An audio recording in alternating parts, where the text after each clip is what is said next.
You want answers? I think I'm entitled. You want answers? I want the truth! You can't handle the truth. Hey, it's Brian Burns, and welcome to the Brutal Truth About Sales and Selling podcast. Today we've got Jason Price back on the show. Jason's the founder of Covideo, and we're going to be talking about what has changed in sales and how his process and his team's process has evolved over the years. We're going to get into, the phone, email, social. He's made a big switch to social recently. I think I influenced that a little bit with some of the success that I've shown him on LinkedIn with the videos from his team. But we're going to get into that. We're going to share exactly why he's made some shifts and what you may consider depending on your market space and the effectiveness of it, how it's moved. He's moved mostly from phone to a series of emails and then phone, and then using, of course, some video email and using social to kind of warm up and connect with people. And I think it's a much better process. He's having a lot of success with it.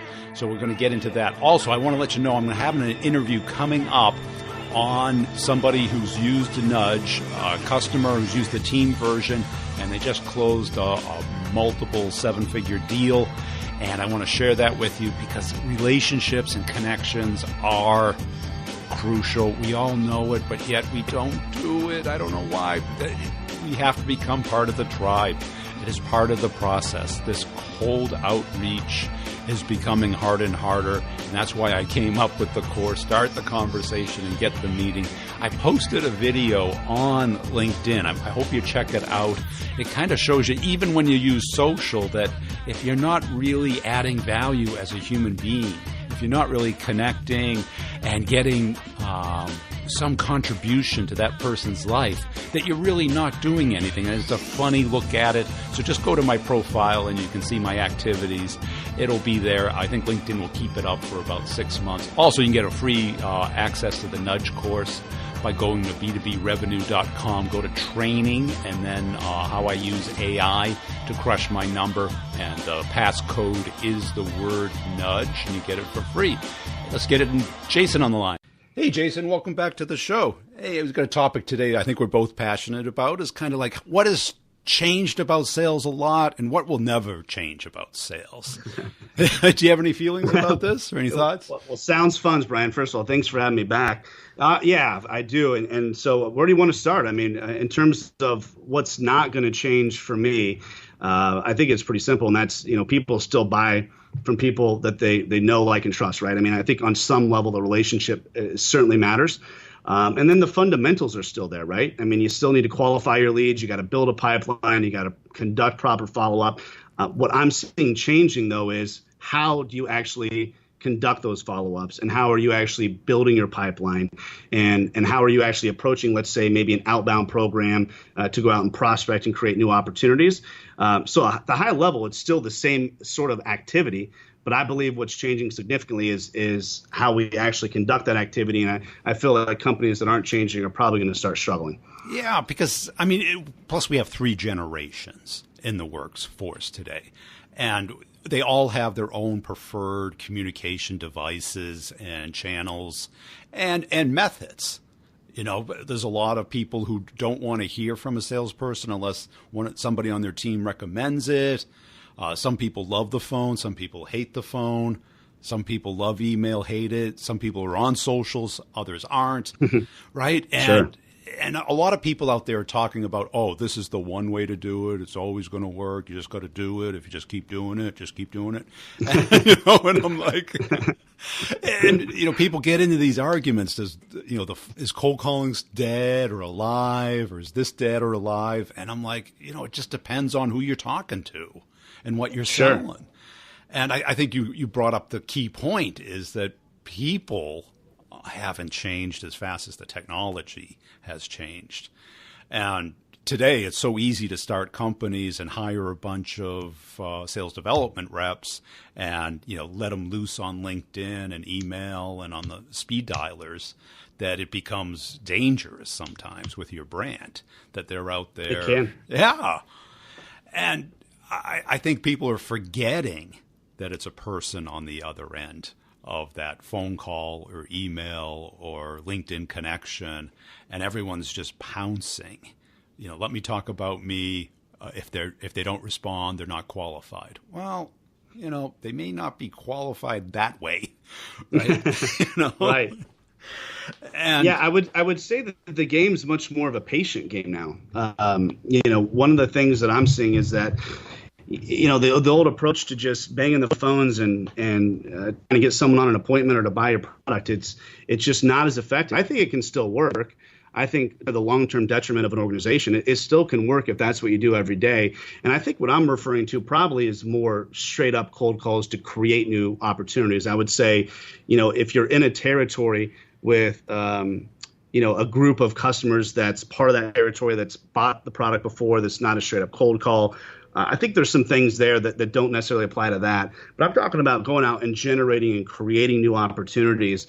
It's got to be more than just pounding the phone. I think it's got to be a multi-pronged approach, which is using email effectively. I would say one thing salespeople are not doing well is using social media. We just made a requirement for our sales team here to connect with every single lead that they qualify and have in the pipeline on LinkedIn for two reasons. Number one, they can drive their own content to them and staying in front of them. But at Covideo, we're generating really good content all the time here that our sales reps can then share, which will then show up on their prospects newsfeed. And once again, this is a longer play, right? This isn't about getting someone to commit to an appointment tomorrow, but it's about having more patience. And I feel like the companies that are taking that approach, I'm telling you, we've seen a tremendous amount of success for it, or success doing that. I think that's going to be one of the important things that salespeople have to do moving forward. That's it. I think that has been overdone. The cold outreach and the demanding of for 15 minutes of their time to talk about you or them, that, right. How many requests do you get like that a day? You're just like delete. You don't even pay attention to it or the false flattery and everything. And it's not, it's all about them. Right. And I think people are forgetting that it is a person, and just because you can do it doesn't mean you should do it, that you have to kind of warm it up and understand that, how do people buy what you sell? Do they go from not knowing about it to buying it in one call? No, not in the B2B space. No, not at all. I would say what I've, being a business owner, Brian, sorry to interrupt, is one thing that I've noticed, just because I want to continue that point on, is, I get a lot of cold calls into my company trying to sell. I do all the time. And what has worked for me are two things. Number one is definitely a more passive approach. I'm telling you, I am so incredibly busy, and I'm not saying that just because people say they're busy. I mean, I really have a lot going on. And so if you're making a cold call in my office, you probably won't get me. I will say if I'm available, I'll take the call. And they usually don't go well because it's the same. And I'm telling you, man, I've built a cold call program, and it used to work here at our business, which we don't do as much anymore. Like, you just can almost see through the script. Yeah. You can see through. And of course, I'm just trying to figure out who is this person and why are they calling. And so what's worked for me are two things. Number one, an email first approach for an introduction, very passive and to the point, and not expecting anything immediately. I think anybody that's trying to get me through a cold call to like immediately take an appointment or buy something typically just goes away. So that's the first thing. And then I would say it's why we're doing it here is people that engage me on social media. People that take the time to connect with me on LinkedIn and share a couple thoughts, maybe send me some messages. I may not always respond back to them. It sort of starts creating this connection, right? And I would say the most important thing out of all of this, though, is timing. Yeah. Because it doesn't matter how great their product is or how much value they think they can bring to my business. If at this moment it's not important, it's not important. I think a lot of people, a lot of salespeople don't understand that, right? They got their quotas, they've got to hit their numbers, and so they think everyone's a target. But I think understanding what the timing is right and understanding that a blow-off may not really be a blow-off if you're right, asking the right questions. I have a great example. So a Salesforce developer had reached out to me recently because, I think they're local here in Indianapolis, and it was a very short and to the point email. I caught my attention, and the reason why it caught my attention is 3 or 4 months ago, we talked about adding Covideo to the Salesforce App Exchange. We used to be there. We're talking about integrating an application back into that platform. And the way that they structured the email and how quick it was, and it was just simple. It's like, hey, have you thought about adding Covideo to the App Exchange? We've worked with X amount of customers. We'd love to see if we might be able to help. That was the email. It wasn't 8 paragraphs trying to give me every feature and value point. I deleted that email because it caught me, but it wasn't enough. I then got another email a few weeks later. I got a LinkedIn touch from this person. And to make a long story short, they are giving me a full demonstration next week. And I would say this person's probably been reaching out to me for 2 or 3 months, right? And I think that's the difference, is just understanding how important timing is, because I'm dead serious here. If this person would have been pushy or annoying, zero chance I would have taken that meeting. I don't know why. I have a feeling that I wouldn't have done it. And did you ever feel it was a canned cadence, or did you feel it was really somebody sincerely wanting to help you?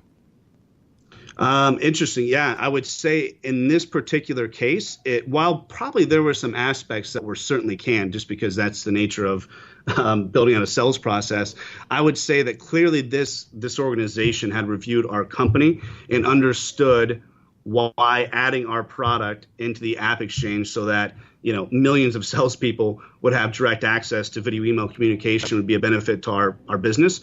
They understood that, and I think that was enough. Yeah. Right? They certainly understood how they could bring value, and that's probably what made the difference. I would say on the flip side, though, if I'm doing research, right? So let's say someone's not reaching out to me cold, I'm actually reaching out to a company and looking at a couple different options. It doesn't matter what it is, and if I get involved in any of the purchasing, I would say that. Back to my original point, the most important thing there is just get to the point quickly. I would say what I hate more than anything are like hour-long demos of features. Man, it just drives me nuts. We talk about it with our team here all the time. I would say we've gotten our demo here down to about 10 or 15 minutes, which is plenty, right? Well, our focus now is, and it's how it's been for a while, is really understanding the customer, because whatever pain point they're having may not be the same pain point as the next prospect. And we need to make sure we're talking and having real conversations about how we can help them. And if we're talking about 45 minutes about generic, uninteresting features, that's not going to happen. And I typically, though, to help salespeople, I tell them usually right up front, look, you got to make this quick. And if I have to sit through a long demo, I'm probably not going to buy. Let's talk about, and for me, it's usually a conversation. I at the point to where I'm really considering buying, I'm really not concerned whether or not their features are matched up to their competitors. I've already made the decision that this is a reputable enough company that could deliver the product. Now it's just, are they the right fit? And so I think that's the other thing we got to keep in mind as salespeople is, it's easy to go to these rote demonstrations and just kind of follow the process because it's easy. But I think what makes a lot more sense is that conversation in the beginning, doing that discovery, understanding the customer, and then just building the conversation around that. I would say that's really important for me when I'm out there purchasing for our company. And what I heard was that rep was talking about your business, and what they can do for you, as opposed to what the App Store does from a feature function base. It was really how to build your business. And get visible. Exactly. Yeah. So that's and I say that's a huge point, Brian, because here's what I see most of the time. What I see most of the time are people hitting me with an email, and then unfortunately, if they get me on the phone, it's always the same thing as they're putting me through an elevator pitch of like these features and benefits that truly may not be important to me. Their product might be great and it might solve a problem for me, but because they're not approaching it that way, they lose me immediately. So these like long templated emails with all these generic stats and benefits, I just don't think they work anymore. I think people aren't paying attention. Right, because they all look the same. Right? It's like we increased revenue by X percent and reduced expenses by this. This huge logo is using it. You got to do your research and dig in. Why is this person going to care? What did they want to accomplish, right? Especially if you're talking to a CEO. You want to build your business. And so how do you help that person build their business, and give examples of how you did it for other people, and names that they'll recognize and connect with you. And because, sure. Right. And you brought up the other thing, the timing. And I think sales reps overlook this, is that, so much of life is timing. They did a study on startups, and the number one thing was timing as far as success. Some were too early, Sure. some were too late. Some, more than funding, more than the team, more than the quality of the product. It was really, who hit it at the right time. Totally. I can tell you that I can speak to that more than anybody, because I can tell you, what wasn't the right timing in 2004 for video email was building a company that was focused on personalized video email when the infrastructure was still 40% dial-up or whatever it was at the time. Yeah. YouTube wasn't released yet. People weren't even thinking about, there was no infrastructure in any way to support what we were building, but we saw the vision. We got some early traction. And so for us, it was really just survival mode, honestly, for about 5 or 6 years till about 2010, 11, when the market finally started to arrive. I think a lot of smarter people at the time probably would have went and done something else for 5 years and came back. I think for us, we had, my partner and I, we'd built a couple startups in college, and we'd built out of those too early. So we were hell bent on continuing to move forward. But to your point, timing's, well, sometimes you can fight through it. But I think, being at the right time in the right place is really important. But from a sales perspective, one of the things that I noticed from just my team even is there's almost this disappointment when they get, hey, call me back in a couple months. It's not the right time.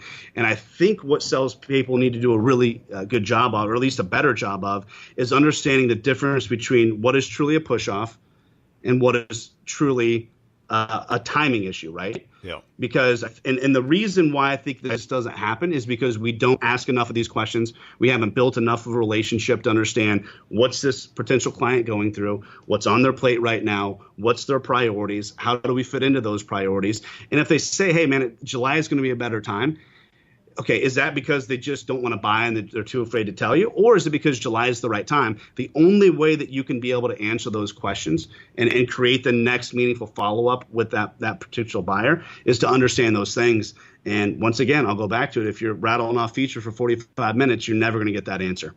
Right, because they don't have rapport. And and it also depends who you're talking to. If somebody's approaching the CEO versus maybe the person who runs development or the person who runs marketing, or one of your reps says, we really need to be in the app store.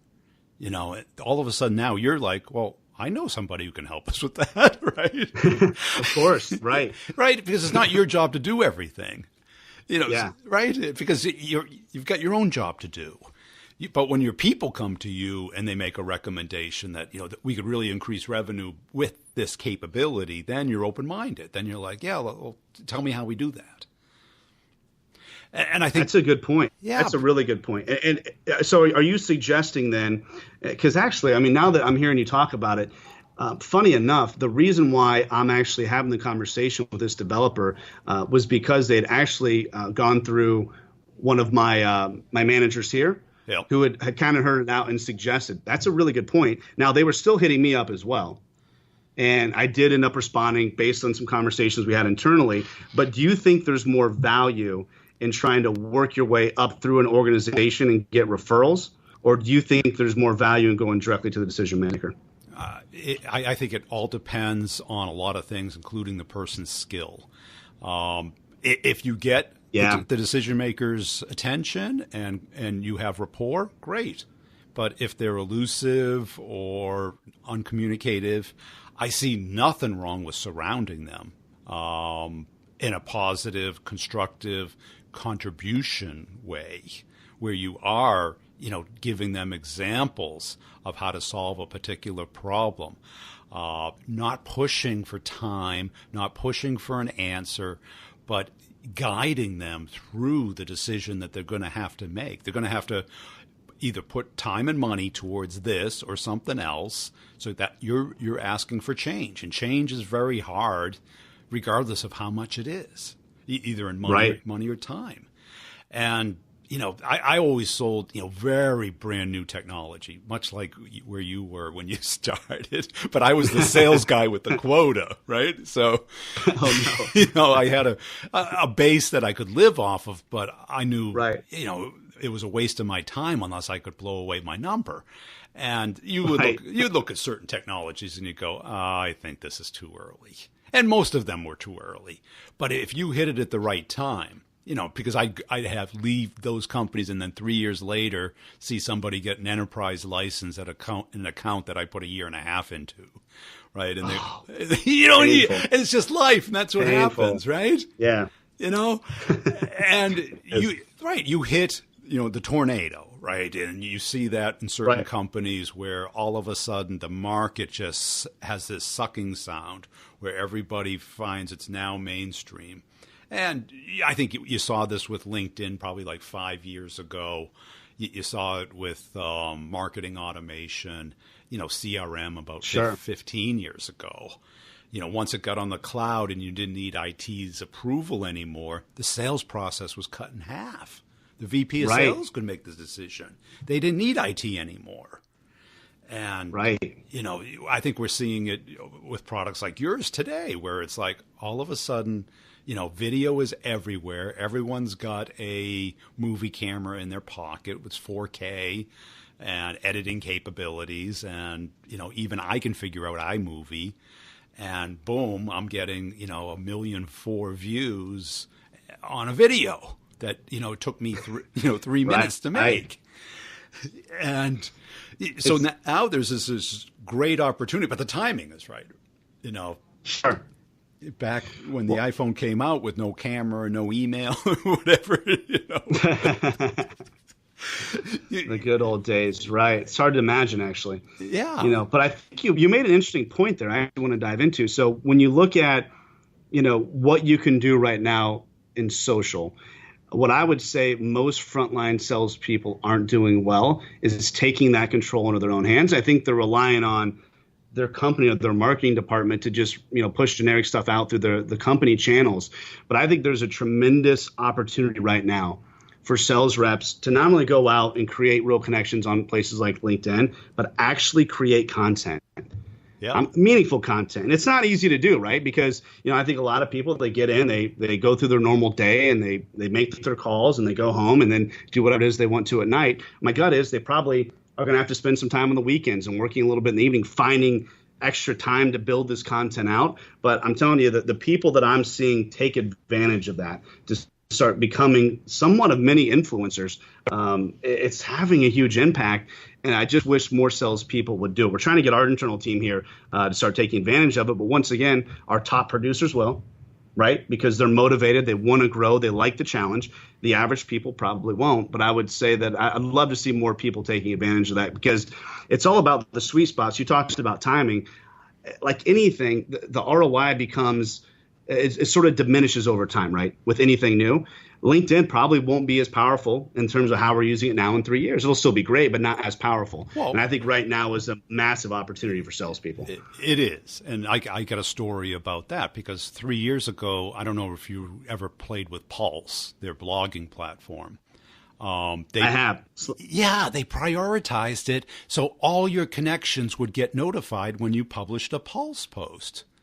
Now, I've had guests on the show who basically built their career because they recognized it immediately. And for me, writing is not my bag. That's why I do video and audio I can get on the mic and talk about sales all night and day. And then if you just put a camera, I'll make some goofy faces and make it funny. But, sitting down and writing, but these people did it and they liked it and they became, LinkedIn famous. But now the Pulse is not even, it's just part of the river of updates. And now today they are promoting both text conversations first and then video. So video is very engaging on LinkedIn. How long it will last, who knows? And, I've seen it go from in September, I think they released it. I had insane numbers. They're trailing off a little bit, and it's harder to keep it up. But as far as followers, so I know you probably don't. Well, I know you probably don't want to give away trade secrets. Before you move on from that point, would you be willing to talk about maybe a couple of your secrets, or at least maybe things that aren't going to totally give everything away in terms of how you actually started building that out, because your run in terms of how many followers you got and the engagement on your content is pretty incredible. Was there anything special you did there Well, that you'd be willing to share? Yeah, you don't make it about you. I mean, most people are like, here I am in front of my company. This is my product. It's no, it's not a commercial. It's got to be, either funny, which really resonates, but not everyone's funny. It has to be educational or engaging or inspiring. One of those four things. And you have to release it at a certain time. You have to have enough of an audience to get the likes and the comments. Maybe you can even make it a little controversial, but not political or anything like that. That's Facebook. As long as it's business oriented. But yeah, it's not in your job title. It probably is in mine. Because right? Yeah. But if a rep with a territory, where's it on their list? It's like, I get it. I totally get it. And we played with some of your videos, making kind of fun of sending that first video to break the ice. And they were super engaging. They are. Yeah. Well, that's what video can do. And I think you brought up a good point. I believe the reason why a lot of people don't go out and create their own content is because it's kind of hard to write stuff. I mean, I'm not a good writer either. You mentioned that you don't like writing. I hate doing it. It's time consuming. You overthink it. But with video, because it's more natural, it's a conversation like we're talking now, right? I'm sure if we wrote out, this interview today, we'd look at it a million different times and rethink what we wanted to say. But you can't do that when you're just talking. It's a much more natural engagement, right? And I think what makes sales reps really great is how they connect with people. Their engaging personality. They're typically type A or whatever. They can use that to start creating some of their own content, and that's what video can do. It sort of bridges that gap. That's obviously why we're in such a good position with Covideo, because not just on social, but just anytime you're engaging someone via email when you're trying to create that new first impression, there's just something powerful to be able to see, hear, and interact with the person that's communicating with you. And like you said, LinkedIn is really making that activity trend right now. So maybe an easier start would just be ripping out a couple easy videos, right? But once again, it takes time. And I think this is where they've got to be personally self-motivated to be better.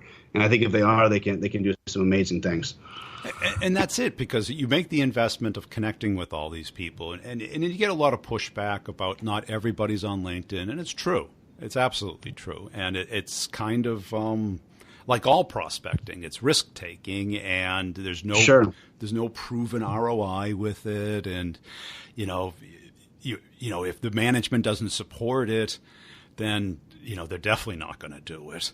But if I was a sales development manager, I would be like, you guys got to live on social. You got to have it on your phone. I can't tell you, most of the sales experts are not active on LinkedIn. And I'm like, you're just crazy, right? Because you can tell today. It is crazy.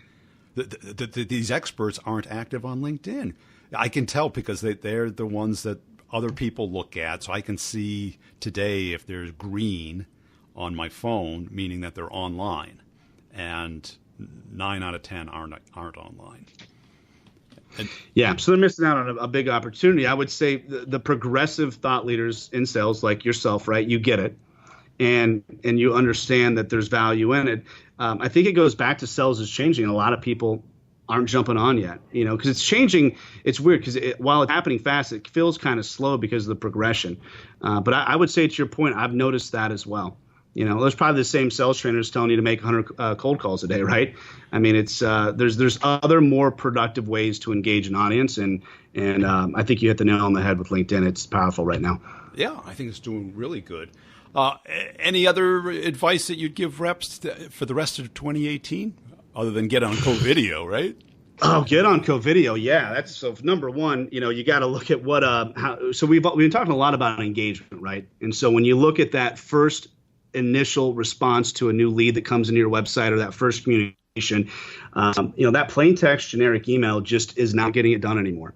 You can't track open rates. There's some programs where you can, but just in general, it's the response rate on those are very low. When you incorporate video, I'm telling you, we've seen salespeople significantly increase the response rates. We have case study after case study seeing hundreds of percent increase in response rates, and it's because video is working. I would say probably a final thing that I would give is just kind of going back to the thing we talked a little bit about, the social side of it, which is taking the time to do more.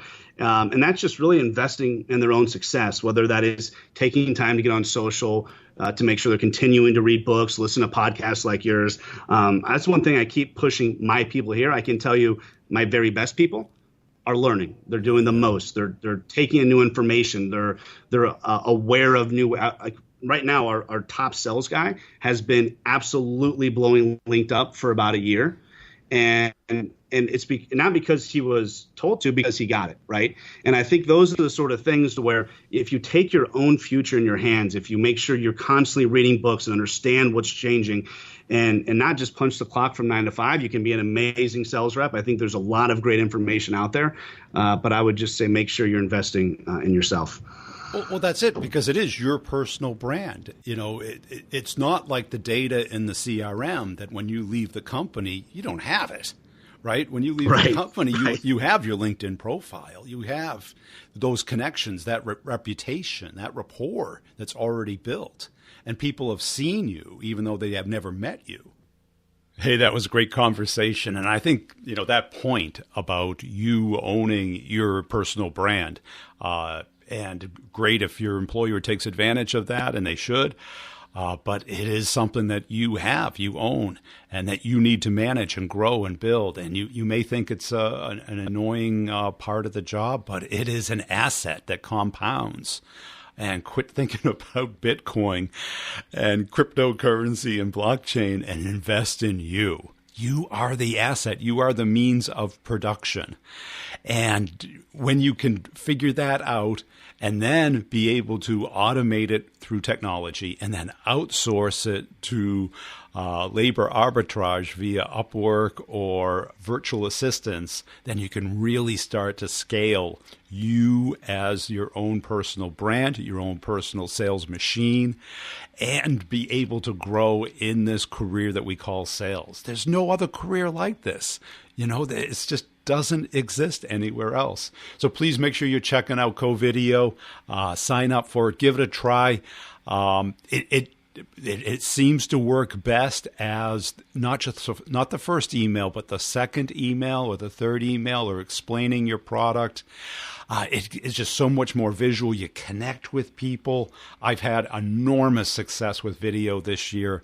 I 10x'd the number of people who view my profile on LinkedIn since September of last year, since LinkedIn allowed video. It's a great way to become known, liked, and trusted within your social circle. And if you say, like, well, my market isn't on LinkedIn, that may be true, but they're going to be, right? And your market may not be there, but the people who you want to get to know, like, and trust are there. And the future is online. The future is digital. You can fight it. You can resist it. But you're better off being ahead of it and really leveraging it. So please make sure you're checking out b2brevenue.com. If you just take a screenshot of you listening to the podcast, just the screenshot of the image of the podcast, and share it on LinkedIn, tag 2 salespeople and tag me, I will email you my book, The Maverick Selling Method. Right there. We've got to be connected on LinkedIn, so just make sure we're a first-level connection. I'll accept your request, and I'll see that you shared it and send you the book. You don't even have to ask. I just send it right off. Doesn't matter. Also, the summer is the perfect time to sharpen your skills, to build your sales machine, so that you can go into the last half of the year with a full pipeline, understanding what you have to do to close the deal. So make sure you're checking out the training courses. They don't take a year to go through, but you have access to them for a year, and you get office hours. Office hours is 1 hour every other week where I get on a screen sharing via Zoom and answer questions. All questions are answered, and we can talk through it. I can give more examples. You can ask for more information about a particular part of the course, more examples. You can get me to review your work, your approach, your strategy, and I'll do that.